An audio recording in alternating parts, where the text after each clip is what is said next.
For University of Illinois Extension, I'm Todd Gleason.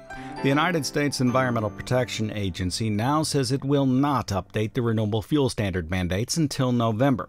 This year's RFS, no matter when it is released, is really important to the biodiesel industry. More often than not, when the federal government's Renewable Fuel Standard is discussed, people are thinking about corn-based ethanol or other feedstocks that can produce ethanol. However, when U.S. EPA finally releases the RFS mandates, it may be the biodiesel industry that pays the most attention, says University of Illinois ag economist Scott Irwin. The industry for which the RFS is really a life or death matter is biodiesel. Because if the EPA would choose to go back to the statutory levels of the RFS mandates, at least for a few years here in the short run, it would launch likely the biggest boom in biodiesel's history.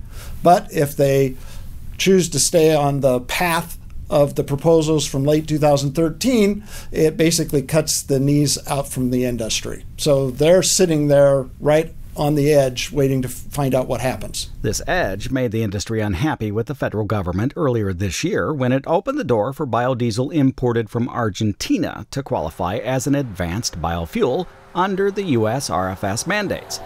Scott Irwin sees this move far more favorably than the industry. I favor the position that the EPA is likely to move the mandate levels back up near or at the statutory levels, at least by 2015, if not 2016. That is going to necessitate a tremendous boom in biodiesel production, more than U.S. production capacity.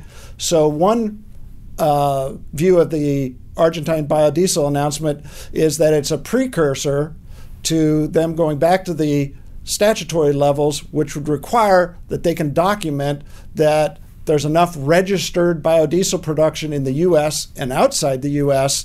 to fill the mandates. It may be then that the January announcement allowing Argentine biodiesel to qualify as an advanced biofuel in the United States sets the stage for U.S. EPA to follow the letter of the law as written by Congress.